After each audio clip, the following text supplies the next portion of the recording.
Então, como eu já tinha combinado com a maior parte da turma, a maior parte dos encontros deste componente de gestão do turismo sustentável serão assíncronos. E então eu estou gravando esta aula para disponibilizar para vocês a nossa primeira aula. Hoje eu vou falar um pouquinho sobre o plano de ensino e como que a gente vai trabalhar ao longo do semestre. E só dar alguma introdução sobre os principais conceitos, o que é o turismo, as características e alguma coisa sobre turismo e sustentabilidade que a gente vai abordar ao longo do semestre. Os objetivos desse componente, que é um componente eletivo, que consta na grade tanto do curso de gestão ambiental como do curso de administração, é apresentar ao aluno os conceitos relacionados ao ecoturismo, capacitar para o planejamento e a gestão do ecoturismo, apresentar as diferentes categorias de atividades ecoturísticas e esclarecer sobre a legislação aplicada ao ecoturismo no Brasil e no Rio Grande do Sul.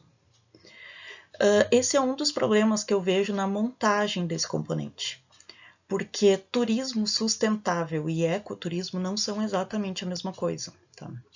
Ecoturismo, a palavra ecoturismo, ela é aplicada para um turismo realizado dentro de unidades de conservação, que tem um controle muito maior sobre as atividades que podem ser realizadas, sobre a quantidade de pessoas que podem estar nesse lugar.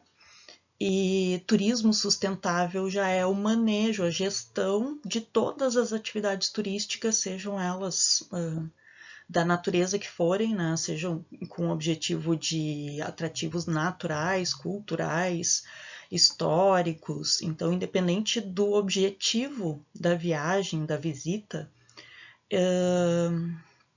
é a gestão para manter a sustentabilidade desta atividade.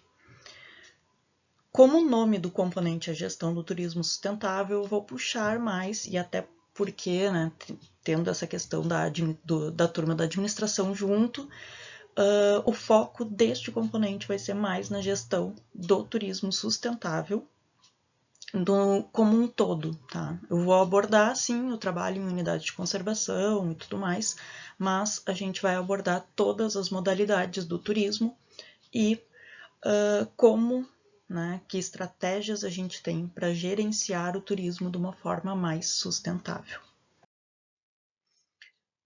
Então, eu deixei disponível no Moodle o cronograma da nossa disciplina. Então, nós teremos aula até o dia 29 de maio, né? Tem alguns feriados aí neste período que a gente não vai ter encontros. Todas essas atividades serão assíncronas, tá? Eu vou disponibilizar a atividade para vocês, vou disponibilizar uma aula, um material para vocês e vou inserir uma atividade que vocês terão que responder, e essa atividade vai valer tanto a presença como irá compor uma parte da nota, tá? Conforme os pesos que estão colocados ali. Então, estes são os conteúdos que a gente vai abordar, né? E como vocês podem ver, o conteúdo programático é diversificado, né? Diferente do que consta nos objetivos que só fala em ecoturismo. Né? Então, por isso que o foco dessa disciplina, né, ela está mal elaborada no projeto pedagógico do curso, mas eu vou trabalhar com esse foco na gestão do turismo sustentável, considerando todas as modalidades de turismo e as formas que a gente pode trabalhar. Então, a gente vai ter essas atividades, né, a cada encontro, a cada um dos 8 encontros que a gente vai ter, terá uma atividade para entregar. Algumas têm um peso parcial, né, 30%, 20%, 40% de um conceito.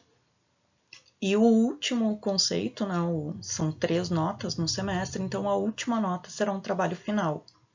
As orientações para esse trabalho final eu vou dar no dia 10 de abril, tá? E vocês têm que me entregar esse trabalho final lá no fim de maio, tá?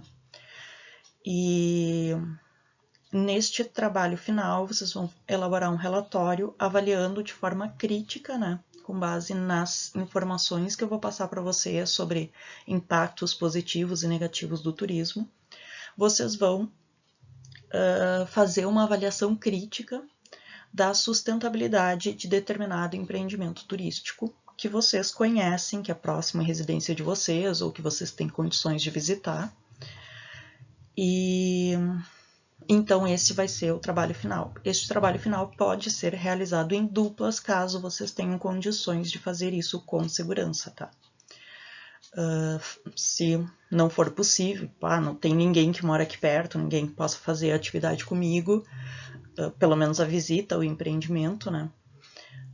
Vocês fazem de forma individual. E aí o dia 29/5 está reservado para encerramento da disciplina e prova de recuperação, que eu preciso prever isso, né, no plano de ensino. Então, até o final de maio, nós encerramos este componente de gestão do turismo sustentável.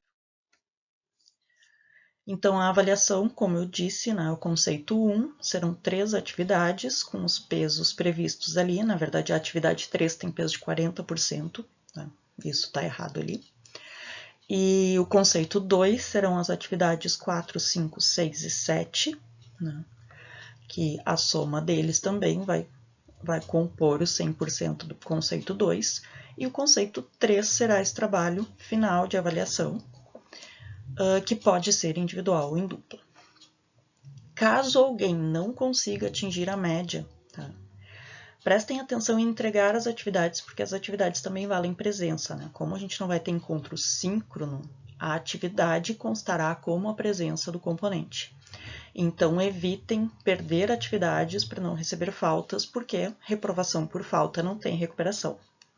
Mas caso alguém não atinja a média ao longo do semestre, o que nas disciplinas eletivas é realmente difícil, mas caso alguém não atinja a média até o final do semestre, tem uma possibilidade de uma prova de recuperação, mas nesse caso eu considero a nota do semestre, né, a média obtida durante o semestre, mais a nota da prova dividido por 2, tá? E aí nessa recuperação tem que alcançar o conceito 6, o conceito C, que é correspondente a 60% de aproveitamento no componente. No projeto pedagógico do curso tem uma série de referências bibliográficas, tá? Várias delas não estão mais disponíveis e, de qualquer forma, né, as referências que estão disponíveis lá seriam livros físicos que estariam na biblioteca, né? Então, eu separei algumas das referências que estão disponíveis nessa biblioteca virtual da UERGS, que eu espero que vocês já tenham acessado. Se não, acessem lá. Tem na página da UERGS lá as orientações para acessar, né?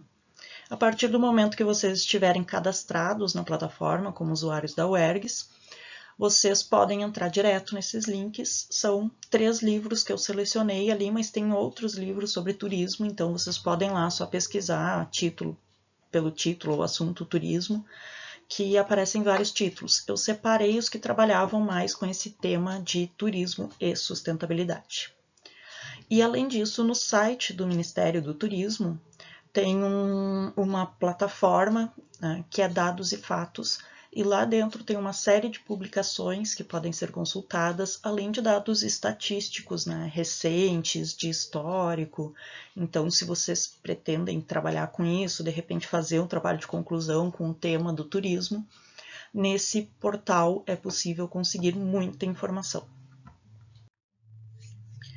Então, com relação ao plano de ensino, assim, eu passei os tópicos mais importantes, né, as datas, a forma de avaliação e as bibliografias que vocês podem consultar, mas caso vocês tenham alguma dúvida, por favor, entrem em contato comigo, tanto pelo fórum de dúvidas como por e-mail, super tranquilo, tá? Eu vou procurar sempre responder com agilidade vocês, justamente por causa desse contexto de estarmos de forma assíncrona, tá? Então, se ficou qualquer dúvida, tanto sobre a forma como a disciplina será conduzida, como com outras coisas, né, a forma da avaliação, qualquer coisa, vocês podem me escrever. Então, agora eu vou falar rapidamente sobre o turismo, né? Os conceitos, princípios e as características do turismo, de uma forma bem breve, tá? Então, o que se entende por turismo, tá? Eu vou usar aqui com vocês a definição que foi colocada em um congresso específico lá em 1981, que conceitua o turismo como o movimento das pessoas por um período determinado para fora, para outros destinos fora do seu local de residência. E além deste período e desse deslocamento, todas as atividades que são realizadas durante este período nas áreas visitadas, eles são considerados turismo. Então, o deslocamento, as atividades realizadas, turismo é considerado longe da área de residência por um período determinado. Eu vou visitar a praça aqui da cidade, né, que eu consigo fazer com frequência, que está próximo à minha residência, isso não é considerado turismo. Tá? Mas a partir do momento que eu saio da minha cidade, eu vou visitar, sei lá, as águas termais em Machadinho, né? Aí já passa a ser uma atividade turística, porque depende, eu estou indo para longe da minha cidade, provavelmente eu vou precisar de restaurantes, eu vou precisar de uma hospedagem, então eu preciso de uma série de serviços que me deem suporte neste momento enquanto eu estou longe da minha residência. Tá? Então é isso que conceitua o turismo, são todas essas coisas, todos esses serviços que devem estar disponíveis para alguém que é de fora daquele lugar, daquela. Então, envolve uma série de serviços, de atividades, de empreendimentos que devem estar disponíveis para o turista. E por que a gente deve investir em turismo, né? Pegando os dados ali do Brasil de 2018, o PIB nacional subiu 1,1%. Enquanto isso, o setor do turismo subiu 3,1%. Então, quase 3 vezes mais, é um setor que cresceu quase 3 vezes mais do que a média do país. É um dos ramos que mais tem crescido no mundo, tá? A gente está numa realidade um pouco diferenciada agora em função da pandemia, então no último ano tem dados diferenciados, né? E o próprio setor do turismo vem passando por um processo de adaptação em função da pandemia, mas é um setor com muito potencial de desenvolvimento econômico e também muito potencial de geração de emprego. Tá? A estimativa feita assim a nível mundial é que a cada 30 turistas, a cada 30 novas pessoas que executam o turismo, né, que fazem turismo, é necessário uma nova geração de emprego. Então, 100 turistas geram um pouco mais de 3 empregos numa localidade. Então, é um setor com muito potencial também para um desenvolvimento sustentável, porque a atividade turística, né, esses serviços turísticos que devem ser ofertados, eles dependem muito de pessoas. Né? O turismo é uma atividade de pessoas para pessoas. Né? O turismo envolve diretamente pessoas. Então, ele tem um grande potencial para o desenvolvimento sustentável neste sentido socioeconômico. Né? Ele pode trazer um crescimento econômico, gerar emprego, gerar renda para a população daquela localidade e, com isso, melhorar a qualidade de vida da população. Não é o que acontece sempre. Tá? Às vezes, a atividade turística ela é meio predatória ou os empreendimentos turísticos não são da localidade, então toda a renda daquele turismo ela é exportada, né? Ela é levada para outros centros e não é revertida em benefícios no próprio município. Então tem algumas questões assim que esse desenvolvimento econômico esperado ele nem sempre se realiza em função disso, né? E acaba tendo desigualdades, algumas cidades turísticas acabam desenvolvendo desigualdades muito grandes. E outra coisa é que o setor do turismo também ele é problemático na questão ainda né, do trabalho escravo ou trabalho idêntico ao escravo, né? Algum trabalho que paga menos que o salário mínimo em algumas situações ou que tem um regime de trabalho muito duro. E tem muita informalidade nessa questão do turismo, até porque muitas vezes o turismo temporal, né? Tipo, tem temporadas de maior demanda, então tem muita informalidade no serviço, muita gente que é contratada só para determinada temporada e passa por um regime de trabalho um pouco complicado, tá? Mas ele tem potencial para o desenvolvimento sustentável, tanto ambiental, né, como socioeconômico. Então, a sustentabilidade nos 3 eixos. Mas isso deve ser buscado, né? Não é uma coisa que vem naturalmente com o turismo, é uma coisa que precisa ser buscada. Por isso que a gente está estudando, né, neste componente, nesta disciplina, gestão do turismo sustentável. É tentar buscar esse equilíbrio, né? Tentar alcançar esse potencial de desenvolvimento econômico, geração de emprego e preservação no meio ambiente. O que precisa para ter um sistema turístico? Não basta ter um atrativo turístico, né? O atrativo turístico é sempre a primeira coisa que a gente pensa. Ah, na minha cidade não tem nenhuma cachoeira, não tem nenhuma, sei lá, nenhum mirante. Ou, na minha cidade tem um lugar bem legal lá, mas ninguém explora, né? Então tem algumas situações assim de alguns lugares legais que são pouco conhecidos e algumas cidades que, se vocês pensarem assim, não tem nenhum atrativo que seja que diferencial, mas em função de toda a estrutura que é ofertada, elas são consideradas cidades turísticas e são consideradas cidades desejadas de se visitar, né?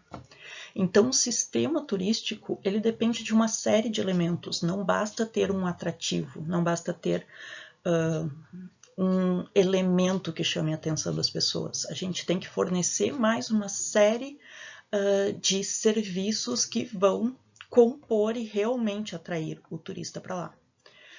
Então, esse patrimônio turístico, ele envolve tanto a demanda turística como a oferta turística, o processo de venda, o produto turístico, empreendimentos atrativos, né, que em geral é a primeira coisa que a gente pensa, a infraestrutura e a superestrutura. Agora a gente vai ver cada um desses pedacinhos aí e o que significa dentro da estrutura do turismo.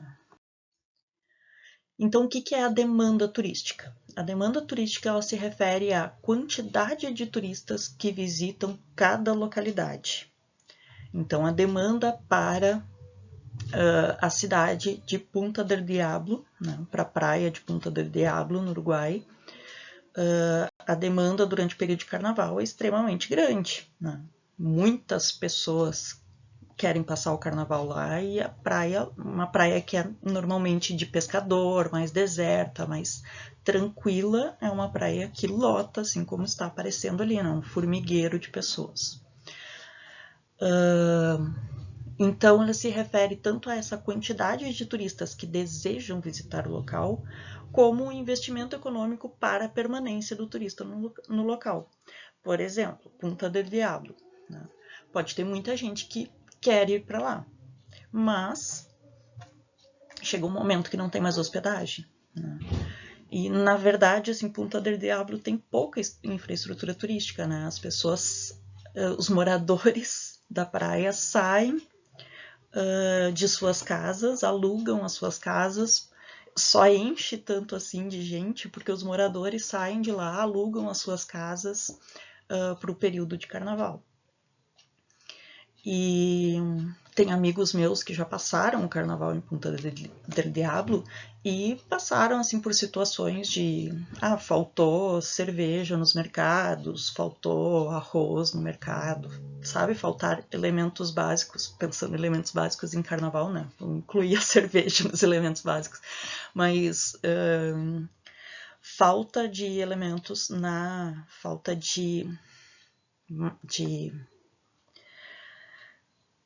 falta de material para permanência do turista naquele local. Tá? Então, essa demanda turística ela envolve isso, esse balanço do que o local tem capacidade de fornecer e quantas pessoas podem ir até lá.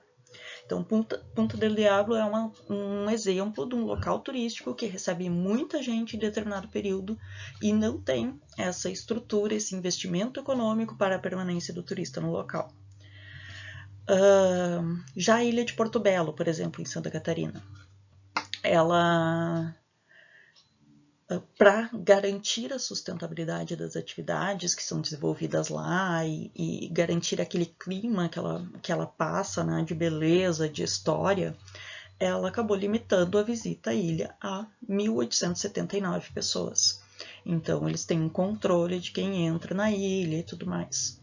Fernando de Noronha, por exemplo, também tem um controle de quem entra na ilha. Eles cobram uma taxa ambiental, né? Então tem várias praias assim, de acesso mais restrito, como por exemplo Porto Belo, que como o acesso é mais restrito, eles conseguem cobrar taxas de manutenção ambiental, taxas de qualidade ambiental. Então são taxas para garantir a sustentabilidade ou a manutenção das condições naturais mais próximas do ideal naquele local. A oferta turística compreende todos os serviços que são ofertados, né, e todos os bens não turísticos que são comercializados a qualquer consumidor em um amplo contexto. Né.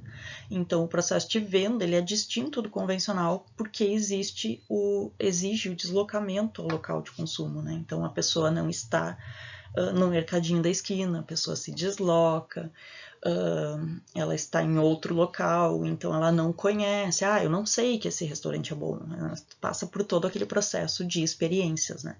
Então eu botei aqui como exemplo, né, alguns serviços ofertados na praia de Jericoacoara, no Ceará, que é um local de difícil acesso, fica dentro de uma unidade de conservação, que tem pousadas, né? As ruas são todas de areia, na areia da praia, não tem calçamento, não tem nada, pouquíssima iluminação pública e tem um ar bem rústico, assim, e as pousadas, elas são todas com esse clima, assim, de como se tu estivesse quase acampando, assim, são pousadas que passam, que dão conforto, mas passam uma sensação de simples.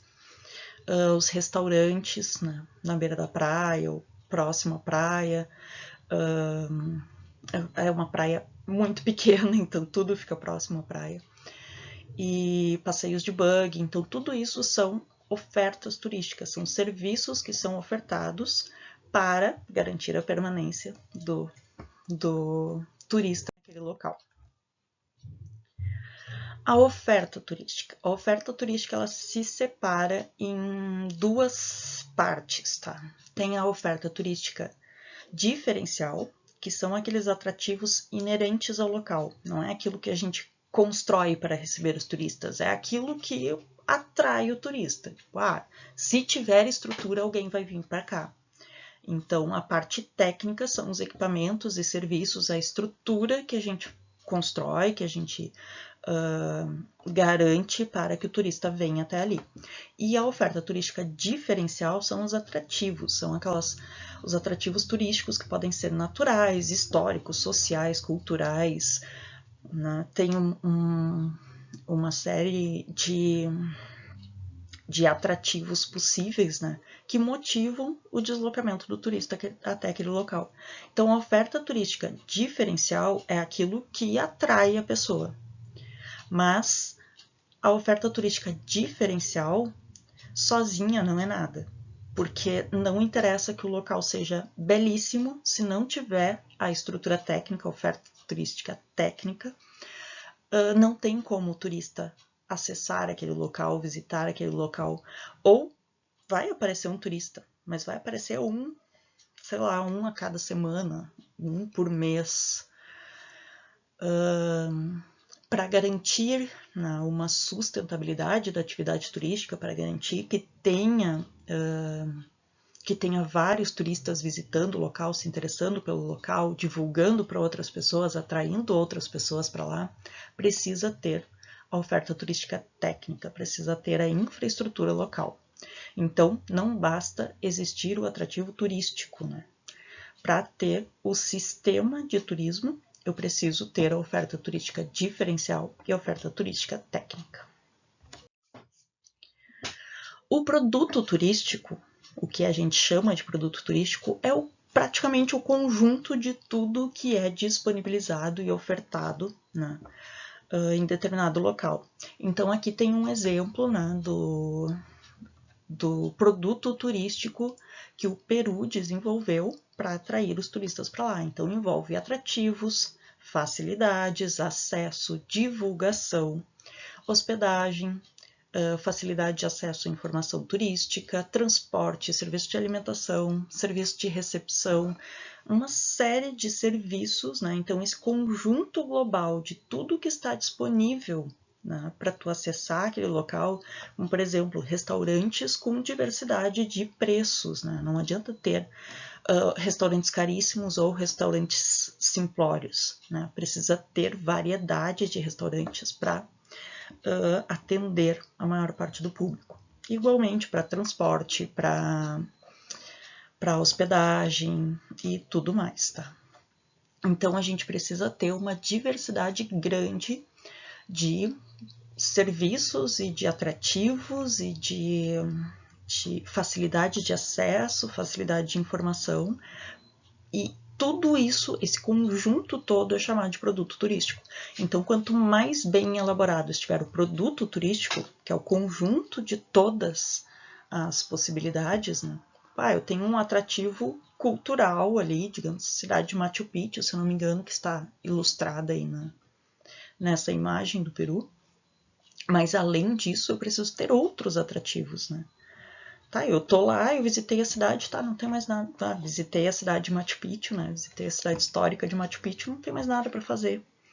Sabe, não pode ser isso, porque a pessoa faz um deslocamento longo para ir até lá, então ela vai passar no mínimo 3 dias lá, né? Digamos, vai passar 5 dias, uma semana, mas vai passar no mínimo 2, 3 dias nesse local, né?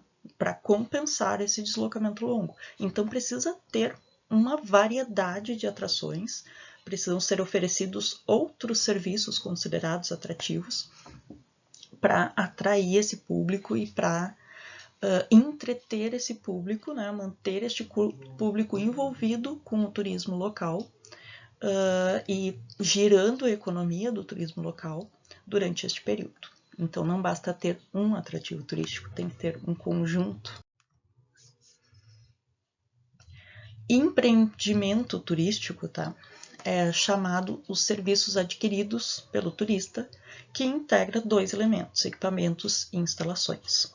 Como exemplo, eu trouxe aqui do município de Aquirás, no Ceará, o que é considerado o maior empreendimento turístico do Brasil. Então, é uma área praticamente deserta, né? Uma península de praia, de areia, que foi completamente transformada, né, numa instalação turística com piscinas, bares, restaurantes, hotéis. Então, virou um empreendimento turístico muito grande. Então, esse é considerado o maior empreendimento turístico do Brasil, pelo menos até onde eu tenho conhecimento, né? Não sei se surgiu um maior depois disso. E até botei ali a referência de um artigo que fala sobre esses impactos ambientais, né, de uma transformação tão grande em pouco tempo, né, neste local. Então, os atrativos turísticos. Nem todos os recursos são atrativos turísticos, mas os atrativos são aquelas coisas que motivam as pessoas a deixar os seus locais habituais para usufruí-los. O meu sonho é fazer snorkel, eu tenho que ir para algum lugar onde seja possível fazer snorkel. Digamos, a Praia de Torres, ela tem a sua beleza natural, né, suas características, mas também tem o comércio, também tem o festival de balonismo, tem shows, tem uma série de empreendimentos, uma série de atrativos que são disponibilizados, né, além da beleza natural, que é o que num primeiro momento atraiu os turistas até lá. E a infraestrutura e a superestrutura, tá? Eu botei as duas até no mesmo slide, porque elas são de certa forma semelhantes, mas como o nome causa confusão, eu botei no mesmo slide para diferenciar bem. Então, a infraestrutura é aquela parte física, tá? Então, é a matéria, a organização do espaço, as construções existentes, as estradas, abastecimento de água, energia elétrica, internet, saneamento. Então, todas essas questões de infraestrutura que a gente conhece bem. A superestrutura seria a estrutura que está por trás dessa infraestrutura, que seria todo aquele planejamento estratégico, a parte política que permite ou que propicia ou que facilita a instalação dessa infraestrutura. E também estabelece normas para a instalação dessa infraestrutura. Então, a superestrutura compreende todas as leis, as normas, os regulamentos para o funcionamento da atividade turística. Também botei a referência aqui, né, de um compilado que tem no site da Câmara, que é a legislação sobre o turismo. Então, é uma síntese da legislação vigente do turismo no Brasil. E patrimônio turístico, tá? A gente vai ter uma aula só sobre patrimônio, mas patrimônio é o conjunto potencial de bens materiais e imateriais que estão à disposição do homem e que podem ser transformados conforme as suas necessidades turísticas, tá? Então, tem alguns patrimônios turísticos que também são considerados de interesse mundial, né? E esses patrimônios turísticos de interesse mundial, eles foram tombados, né? Eles foram nomeados como patrimônio da humanidade pela Unesco. Relativamente próximo de nós aqui, tem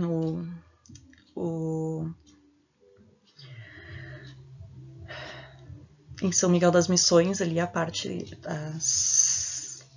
as aldeias missioneiras que tem ali, né? São Miguel das Missões é a mais bem conservada. Então, de novo, ali o templo, a vila são atrativos locais em função da cultura, da história que tem por trás disso. Mas, além disso, foram disponibilizados outros serviços, né? Acho que o mais significativo deles, lá tem a lojinha ali de arte indígena, tem uma encenação que eles fazem sobre a história daquela região, né, durante a noite. E eles estão pesquisando vários outros locais, né? Eu já visitei lá o local de onde eles tiravam água, o local de onde eles tiravam barro. Eu, como geóloga, né, eu visitei o local onde eles tiravam o arenito para a construção do templo e o local onde eles provavelmente tiravam as hematitas, agora me fugiu o nome da rocha, tá? Mas é uma rocha muito rica em ferro que era feita à aldeia, tá? E é até curioso, assim, porque foi uma estratégia, né? Ou pelo menos tem um professor de geologia que trabalhou com essa questão cultural, né, dos tipos de rochas que foram usados, né, por que a igreja foi construída com arenito e as vilas foram construídas com outro tipo de rocha rico em ferro. E uma das explicações era que, como a igreja era o ponto mais alto, ela atrairia mais raios, né, e é uma região que tem muitas tempestades, e tempestades com bastante... Bom, como todo o Rio Grande do Sul, né, tem muitas tempestades e tempestades de raios relativamente frequentes. E então a igreja, sendo o ponto mais alto, ela atrairia os raios, né, e incendiaria, se destruiria com frequência. E a Vila dos Índios foi construída com uma rocha rica em ferro, então todas as vezes que tinha tempestade de raios, os raios caíam na vila e não na igreja. E isso era usado pelos padres como um argumento, assim, de é o castigo de Deus pelos pecados de vocês e tudo mais.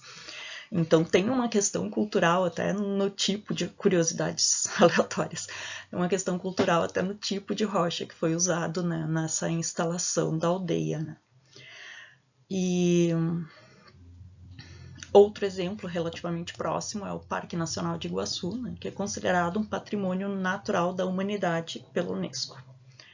Então, patrimônio cultural, patrimônio natural, isso a gente vai ver, esses conceitos, né, a gente vai ver numa aula futura.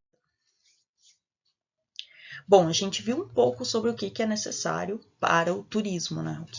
O turismo não é só o fato de receber pessoas ou o fato de ter um atrativo turístico para receber pessoas. Ele envolve toda uma estrutura que deve estar disponibilizada para receber essas pessoas, tá? Para que essas pessoas se sintam confortáveis ali, se sintam bem ali e saiam dali, né, espalhando a notícia para outras pessoas, para que outras pessoas venham para lá também.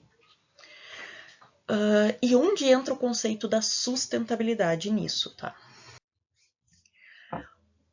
Uma coisa, em uma pesquisa relativamente recente, né, da Organização Mundial do Turismo, que foi relativamente recente, foi de 2010 para cá, tá? Eu não lembro exatamente qual foi o ano. Mas os principais aspectos apontados pelos turistas como motivação para visitar ou para deixar de visitar um local era a grande oferta de locais para realizar o turismo, né, os atrativos, a infraestrutura, né, todo aquele produto turístico disponibilizado, o cuidado com o meio ambiente e com a cultura local. Então, locais degradados não interessam mais. Tem algumas praias, agora também me fugiu o nome, mas tem uma praia próxima a Barcelona, assim, que tem uma beleza fantástica e que sofreu um boom do turismo, né, e depois decaiu completamente o turismo e baseou a sua economia muito naquela atividade turística e depois decaiu o turismo justamente por causa dessa falta de cuidado com o meio ambiente e com a cultura local. Então, acabou perdendo uma parte do que fazia aquele lugar ser aquilo, né? Ser aquele atrativo. E também a qualidade da experiência, né? Que envolve essas questões. Eu vou visitar uma praia e descubro que ela não tem saneamento, não é um local assim, eu vejo esgoto indo para o litoral, para o mar, ali atravessando a faixa de areia indo para o mar, não é um local agradável para mim, né? Eu vou ficar meio assim. Agora, se eu vou num lugar que está limpo, está organizado, a experiência se torna muito agradável. Então, todos esses aspectos devem ser cuidados na montagem de um produto turístico. E o turismo sustentável? Então, vocês sabem, né? Desenvolvimento sustentável é usar os recursos de hoje, garantindo que eles estarão disponíveis para as gerações futuras.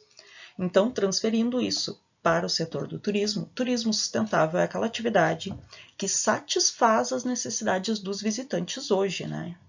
E também as necessidades da comunidade que está recebendo esses visitantes. Enquanto os aspectos culturais, a integridade dos ambientes naturais e a diversidade biológica são mantidas, tá? Garantindo que o mesmo ocorra para as gerações futuras, tanto para os visitantes futuros como para as populações receptoras futuras, né, as novas gerações. Então, a sustentabilidade no turismo, ela envolve o bem-estar de quem está visitando, o bem-estar de quem está recebendo, né, e o bem-estar, a garantia de que aquilo poderá ser realizado também pelas próximas gerações. Então, digamos assim, o sonho do meu pai era visitar as 7 quedas do Rio Paraná lá, que dizem que era belíssimo, né? Ficava próximo à região de Itaipu. A construção da hidrelétrica de Itaipu, ela alagou essas 7 quedas. Então, foi um atrativo turístico que se perdeu.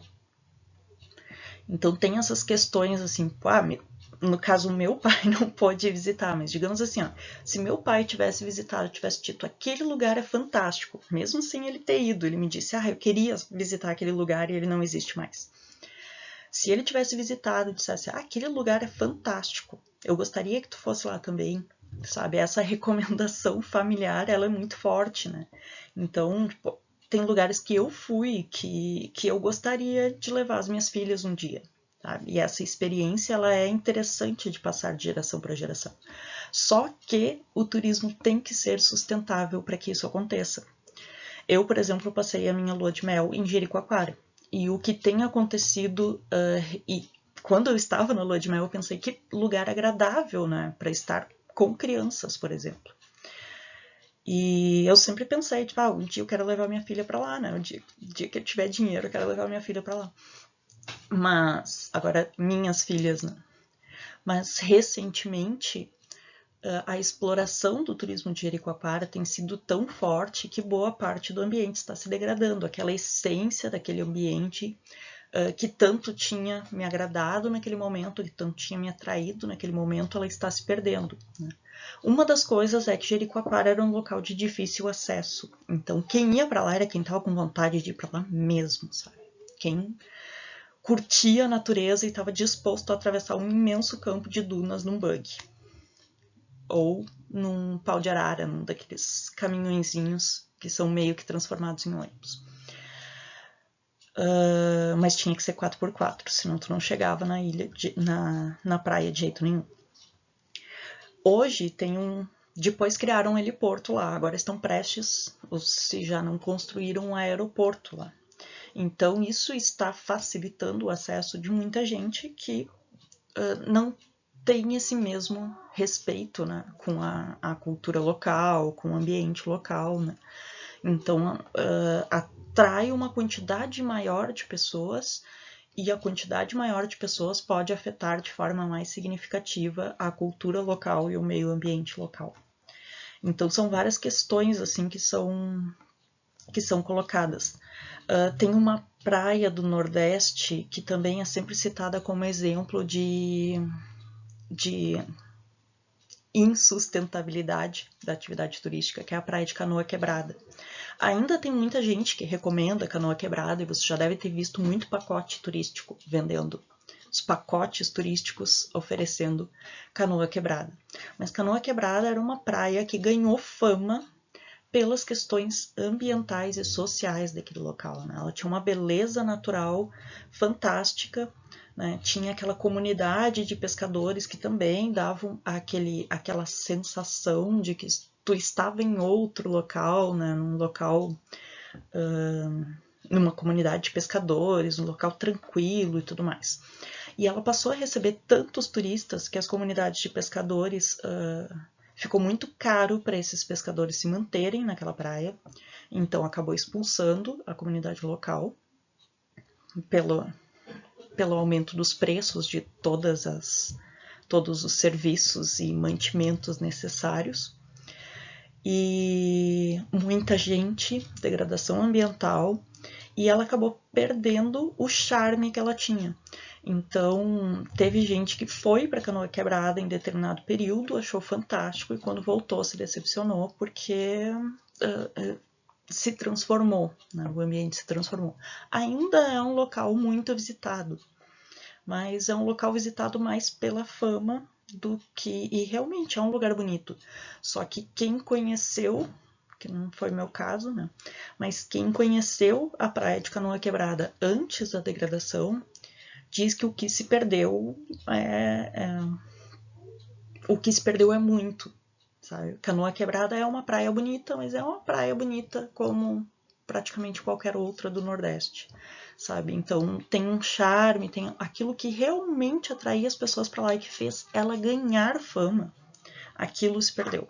Tá? Então ela permanece com a fama, ela permanece recebendo atividade turística, principalmente por esses pacotes, né?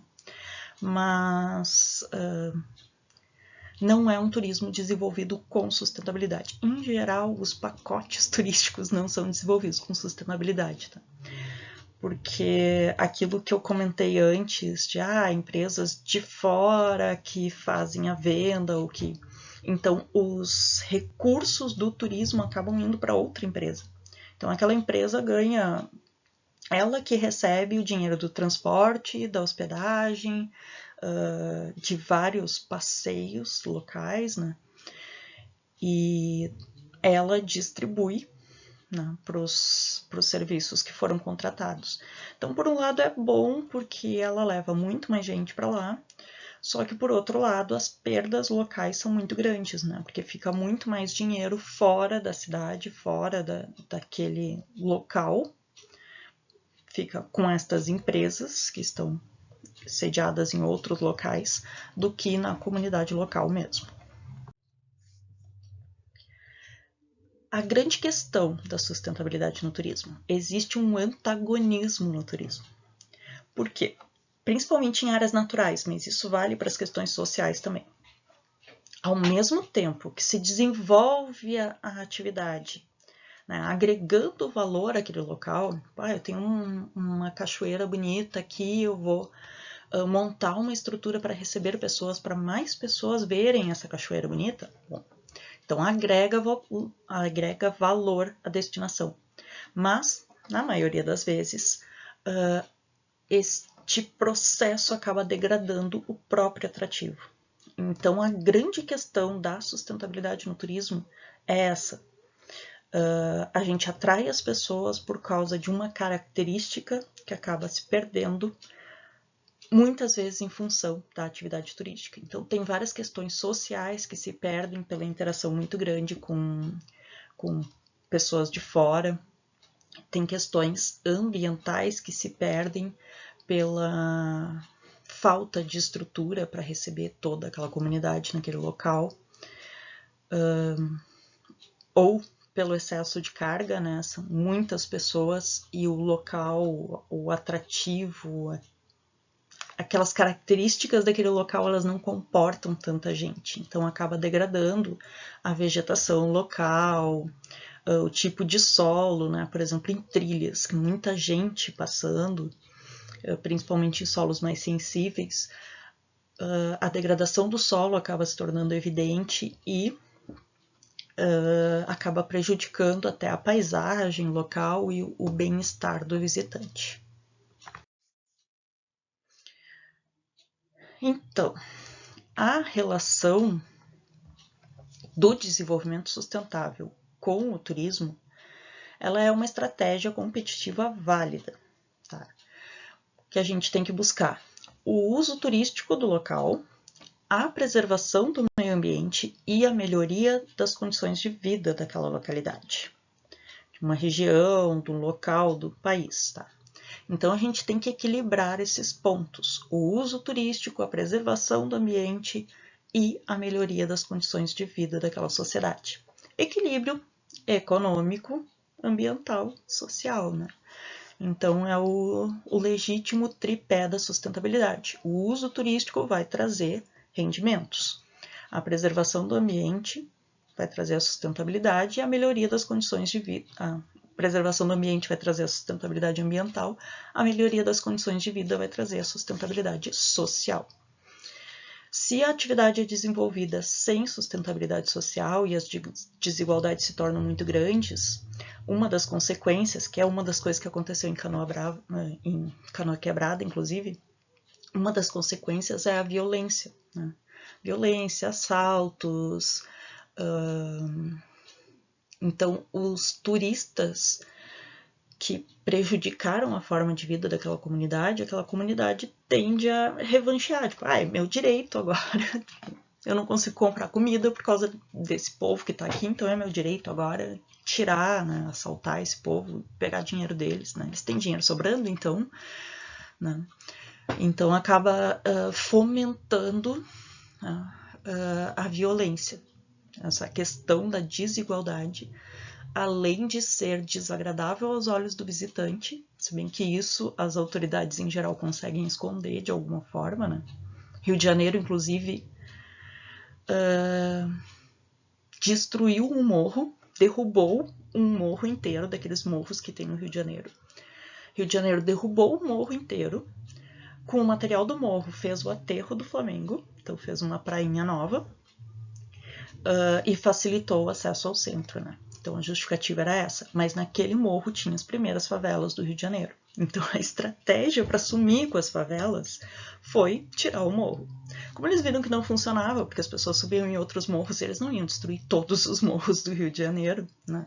Acabou se abandonando a ideia, mas teve um dos morros do Rio de Janeiro foi derrubado, né, para tirar as favelas dali, eram favelas muito próximas ao centro, né, da cidade, e o morro foi derrubado, fez-se o tal do Aterro do Flamengo, né, que é uma das prainhas de lá, e a favela saiu de lá. Mas a favela saiu de lá, mas as pessoas ainda precisam de um lugar para morar, elas foram para outro morro, né?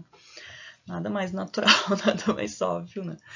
E não sei por que os governantes achavam que tirar o morro resolveria o problema, né? Mas são soluções que aparecem.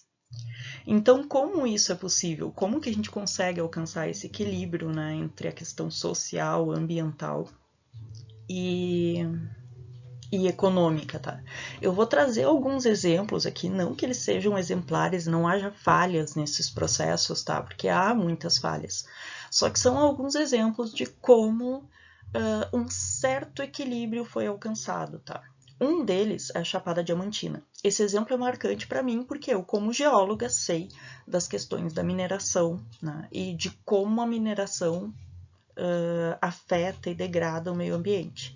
Então, na Chapada Diamantina, o turismo, a mineração era a única atividade econômica, então todo mundo vivia na miséria tentando descobrir minérios para sair da miséria. E quando achava algum minério, se sentia tão miserável que acabava gastando tudo no boteco ou num prostíbulo. Então, essa era a condição de vida aqui. Tem uma imagem aqui que é uma aquarela, né, dos garimpeiros em trabalho nos Lençóis, na Bahia.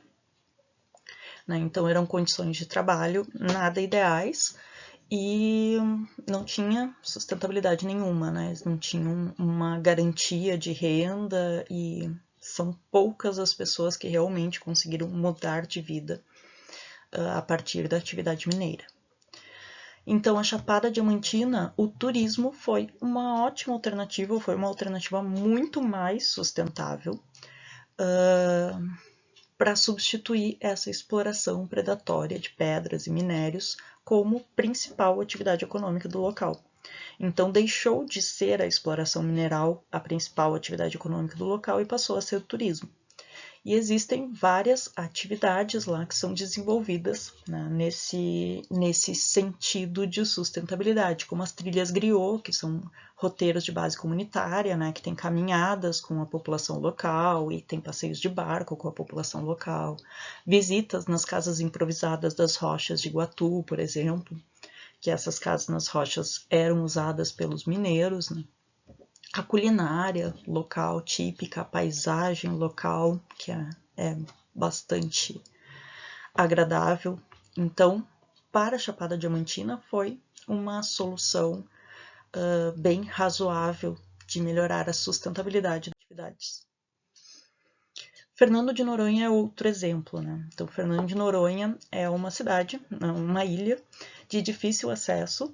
Então, é fácil controlar os turistas que vão lá e o comportamento desses turistas, né? Tem uma capacidade de carga, né? Tem um limite de visitantes que podem estar lá ao mesmo tempo. E há muitas ações, porque Fernando de Noronha, em essência, atrai pessoas em função das belezas naturais.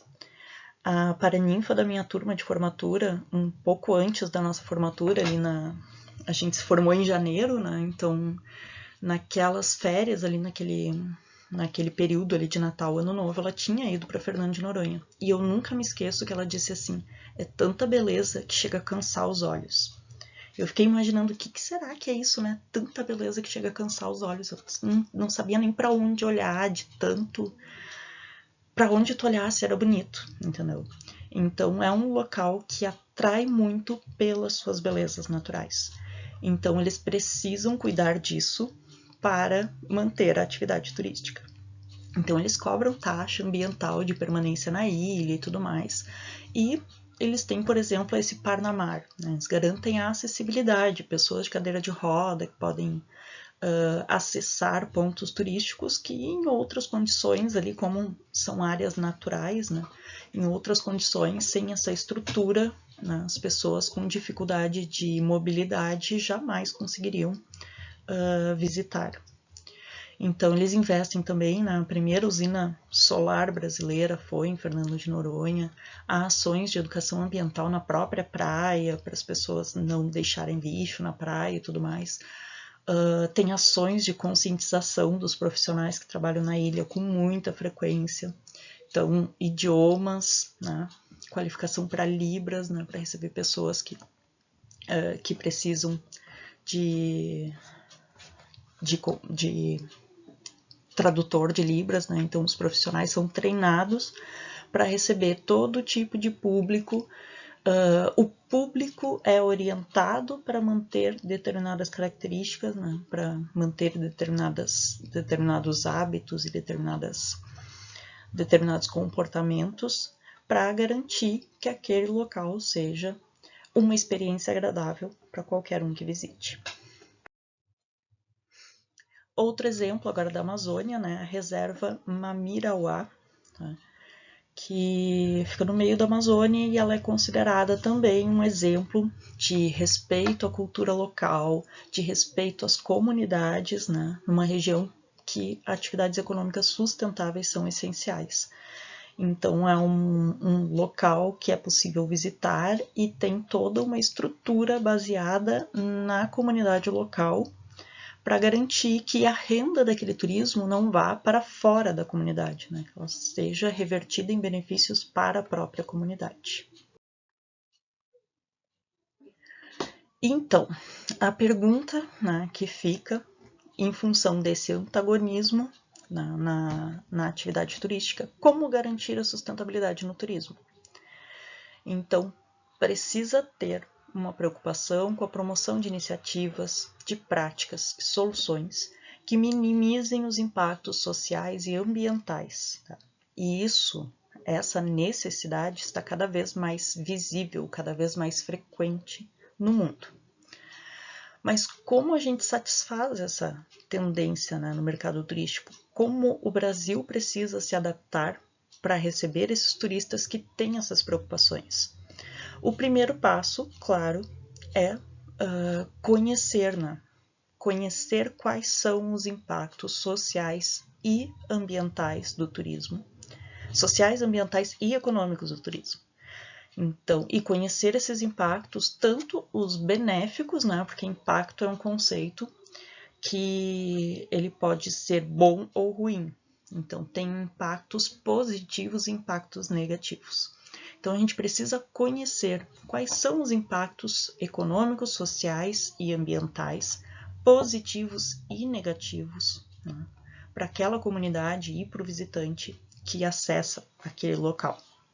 Então, é necessário a gente conhecer esses impactos que acontecem para saber avaliar, né, os empreendimentos e, a partir da avaliação dos empreendimentos, conseguir melhorar os processos. Então, aqui ilustrando como que a gente garante isso, né? A gente precisa garantir uma melhoria da qualidade de vida da população, a gente precisa garantir que o meio ambiente permaneça equilibrado e a gente precisa garantir que a economia gire, né? Porque afinal o dinheiro também proporciona qualidade de vida para a população. Não é a única coisa, né? Dinheiro não traz felicidade. Não é a única coisa que proporciona bem-estar, mas é um dos fatores que proporciona bem-estar à população. Então, uma coisa que é extremamente importante, o desenvolvimento sustentável do turismo, ele é um processo contínuo. Tá? Tem que passar por constantes avaliações, monitoramentos e ações. Tá? Então, aquele processo de gestão, do planejamento, tudo isso passa na gestão ambiental do turismo, na gestão sustentável do turismo. Então, é um processo contínuo, buscando também o melhoramento contínuo, né? Aquela espiral do crescimento. A gente a gente faz uma avaliação, faz um planejamento, executa, monitora, vê os resultados, faz um novo planejamento. O que funcionou, o que não funcionou, o que a gente precisa mudar. Esse novo planejamento executa, monitora e analisa os resultados. E assim a gente vai garantindo esse processo contínuo de desenvolvimento sustentável do turismo. Então, ele requer esse monitoramento constante dos impactos que a atividade pode causar. Então, nada é definitivo, né? nada é definitivo. A gente avalia como a situação está, dá orientações para melhorar. Em alguns aspectos pode melhorar, em outros pode piorar, e a gente monitora e a gente avalia de novo. Às vezes alguma coisa que a gente não percebeu em determinado momento, em outro a gente percebe, então precisa ter este monitoramento contínuo, essa avaliação contínua para ter um melhoramento contínuo. E requer essas ações de manejo, né, para minimizar esses impactos reconhecidos. Então, os impactos negativos reconhecidos e tentar potencializar ao máximo os impactos positivos que essa atividade traz, né? Então, tanto por as medidas preventivas como por correções de rumo. Bom, então, gente, 1 hora de aula. Agradeço vocês que ficaram aqui até o final, né? Que assistiram todo o vídeo.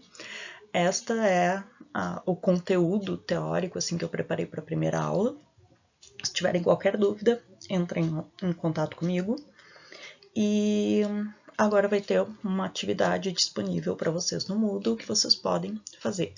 Esta apresentação eu vou disponibilizar também em PDF para ficar mais fácil para vocês consultarem, não precisarem acessar todo o vídeo, assistir toda a aula ou procurar um pedaço da aula de novo, tá? Então, para consulta ficar mais fácil, para alguma consulta rápida, eu vou disponibilizar o PDF também.